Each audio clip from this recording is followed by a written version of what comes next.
अंधी सास का सच। निशा की सास अंधी थी। वो ठीक से देख नहीं सकती थी, लेकिन शादी के बाद, माँ जी खाना खा लीजिए, और हाँ मैं आपको दवाई दे रही हूँ, वो भी खा लीजिए। नहीं नहीं बेटा, तू बस खाना बना ले, मुझे अंदाजा है मैं खुद ही खा लूंगी सब कुछ। रोज सुबह निशा की सास की आदत थी। निशा बेटा, सब्जी दे दे, मैं काट देती हूँ। अरे नहीं नहीं माँ जी, आपको चाकू लग सकता है। नहीं नहीं बहू, मुझे अंदाजा है कि कैसे काटना है, काफी वक्त से कर रही हूँ ना मैं। वैसे भी डॉक्टर ने कहा है कि थोड़ा बहुत काम करना जरूरी होता है। माँ जी, डॉक्टर ने कहा है तो दे देती हूँ आपको, लेकिन मेरा मन नहीं मान रहा। अरे बहू, काम नहीं करूँगी तो कैसे चलेगा, बिल्कुल ही अपाहिज हो जाऊंगी। निशा सास को वो जो काम बोलती वो करने दे देती है। एक दिन निशा की सहेली का फोन आता है। सास सुन रही होती है कि वो किसी से बात कर रही है। क्या हो गया रमा, हमेशा परेशान से ही क्यों रहती हो? आ जाओ ना कभी मेरे घर पर। अरे नहीं रे, तुझे परेशान नहीं करना चाहती हूँ। मैं जानती हूँ तेरी सास अंधी है। अरे कैसे मैनेज करती होगी तू अकेले? मेरे घर में मेरी सास कोई काम नहीं करती। मैंने तो इनको साफ कह दिया है कि काम करेंगी तो ठीक है, नहीं तो इन्हें वृद्धाश्रम छोड़ आऊंगी। निशा की सास सहेली की बात सुनकर डर जाती है। वो बिना निशा का जवाब सुने वहाँ से चली जाती है। सास के जाने के बाद निशा कहती है, अरे नहीं नहीं, मेरी सास तो पूरा काम करती है। वो सब्जी काट देती है तो मैं छोंक देती हूँ, वो आटा गूंथ देती है तो मैं रोटी बना देती हूँ। अरे माँ जी तो झाड़ू भी इतना अच्छा लगाती है कि किसी को लगे ही नहीं कि किसी अंधे इंसान ने झाड़ू लगाया होगा। तू तो किस्मत वाली है। अरे मेरी सास के तो सारे अंग ठीक होने के बाद भी मगरमच्छ की तरह पसरी रहती है, सारा दिन सारी रात। अरे पता नहीं बुढ़िया को इतनी नींद आती भी कैसे है। खैर, वक्त बीतता है और एक दिन निशा मोहल्ले में पति के साथ जा रही होती है कि सास की सहेली मिल जाती है। अरे आंटी कैसी हैं आप? कहाँ जा रही हैं? तुम लोगों के घर ही जा रही हूँ बेटा, तेरी माँ ने बुलाया है, कह रही थी बहुत जरूरी काम है। वैसे तुम लोग कहाँ जा रहे हो? हम मेरे मायके जा रहे हैं। अच्छा, आप मम्मी जी के पास रहेंगी तो हम लोगों को कोई चिंता भी नहीं होगी। बेटा बहू चले जाते हैं। सहेली निशा के घर में जैसे ही घुसती है, उसकी सास कहती है, आ गई रीना, जब से अंधी हो गई हूँ तू तो आती ही नहीं घर। अरे क्या बताऊं सीमा, तेरा तो मुझे कुछ समझ में ही नहीं आया। अरे जैसे ही बेटी की शादी हुई उधर तू अंधी हो गई, कैसे? मतलब समझ में नहीं आया। सास जोर जोर से हंसती है। अरे पागल हो गई है क्या? किसी अच्छे डॉक्टर को दिखाना, ठीक हो जाएगी। मन नहीं करता क्या दुनिया देखने का?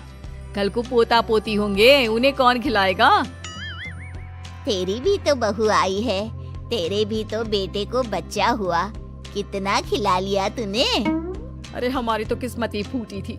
लड़की की पहले दिन से ही डिमांड थी कि सास ससुर के साथ नहीं रहना, चाहे जो हो जाए। अब बोल क्या करती मैं? फिर क्या कर लिया तूने? दोनों आंखें होने के बाद भी परेशान ही है ना? हाँ, पर चल कम से कम दुनिया देख तो रही हूँ ना, तेरी तरह अंधी तो नहीं हो गई। निशा की सास शांत हो जाती है। उनकी आंख से आंसू गिरने लगते हैं। अरे अरे रो मत, क्यों रो रही है? वैसे भी दुनिया में ऐसा कुछ नहीं है कि जो देखा जाए। चालाक बहुएं और ऊपर से वो बेटे जिन्हें बचपन से सीने से चिपका कर पाला, वो भी बीवियों के कहने पर माँ से लड़ पड़ते हैं। तेरी गुलाबी रंग की साड़ी बहुत अच्छी लग रही है, और ये जो चश्मे का फ्रेम है ना, जच रहा है तुझ पर। सहेली शांत हो जाती है। मतलब तू अंधी नहीं है, तू देख सकती है। हाँ, तू मेरी सबसे खास सहेली है, इसलिए बता रही हूँ। मैं ठीक हूँ, बिल्कुल ठीक। अरे तो फिर अंधी होने का नाटक क्यों कर रही है? दुनिया देख ली है मैंने, देखा है मैंने कैसे सास को देखकर बहुएं रंग बदलती है। मैं अपने बेटे के बिना नहीं रह सकती। पति का साया तो पहले ही उठ गया, बेटे को बहू ले गई तो क्या करूंगी। सारा काम कर देती हूँ, वो इसी में खुश है। सहेली निशा की सास को गले लगा लेती है। लेकिन झूठ बोलकर कब तक? अरे कब तक ऐसे रहेगी? थोड़ी ही देर में बाहर से बेटा बहू के आने की आवाज आती है। बस चुप कर, जो मैं कर रही हूँ बस साथ दे मेरा, नहीं तो। बहू घर पर आती है। सामने 2 कप में चाय, शादी के एल्बम और कुछ खाने पीने का सामान रखा था। माँ जी, कुछ खाया आपने? खाना क्या है बहू, बस चाय पी है। सब्जी दे दे, मैं काट देती हूँ, रात के खाने की तैयारी हो जाएगी। अरे नहीं माँ जी, मैं खाना बना लूंगी, आप आंटी के साथ बैठिए ना। बहू सारा खाना बनाकर सास को आवाज देती है और सभी बैठकर खाना खाते हैं। माँ जी, ये लीजिए, कटहल खा लीजिए, ये कह रहे थे कि आपको बहुत पसंद है। हाँ हाँ, ला दे। बहू सास को रोटी का डिब्बा पकड़ाती है, लेकिन सास नहीं पकड़ती। वो कटहल देना बहू। बहू जल्दी से सास को कटहल दे देती है। अगले रोज फिर सास झाड़ू लगा रही होती है कि बहू कहती है, माँ जी, आप ठीक से झाड़ू नहीं लगा रही, पीछे देखिए कितना सारा कचरा फैला हुआ है, लाइए मैं लगा देती हूँ। सास डर जाती है और पीछे देखती है। कहाँ बहू? अरे कहीं तो नहीं है कचरा, देख। नहीं माँ जी, आप देख नहीं सकती ना, इसलिए आपको नहीं दिखा। बहू सास से झाड़ू लेकर सारे घर में झाड़ू लगा देती है। सास अब जो काम करने जाती, बहू उनसे छीन लेती। क्या बात है बहू, आजकल तुम मुझे कोई काम क्यों नहीं करने देती? माँ जी, काम ही क्या है, हम 3 लोगों के लिए खाना और 2 कमरे की घर की सफाई, ये तो मैं आसानी से कर सकती हूँ। सास को समझ में नहीं आता कि आखिर बहू ऐसा क्यों बोल रही है। वो कुछ दिनों तक सब देखती है और फिर एक दिन बहू की सहेली आती है। अरे रमा, क्या बात है, कैसे आना हुआ? बैठ, मैं चाय लाती हूँ। अरे नहीं नहीं निशा, तू सहेली से बात कर, मैं ले आती हूँ चाय। वाह, क्या बात है, तेरी सास को आंख से दिख भी नहीं रहा, लेकिन चाय बनाने को तैयार। और एक मेरी वाली है, हाथ पैर हिलाने की भी पैसे लेती है। वैसे यार आज मैं रिलैक्स हूँ, छोड़ आई मैं उन्हें वृद्धाश्रम। सास डर जाती है और अंदर से चाय बनाकर ले आती है, लेकिन डर के मारे सास के हाथ से चाय की ट्रे गिर जाती है। बहू की सहेली बोल पड़ती है, अरे कुछ काम होता नहीं है तो करती क्यों है बुढ़िया, एहसान दिखाने के लिए? अरे मैं तो कहती हूँ तू भी इस अंधी को वहीं छोड़ा।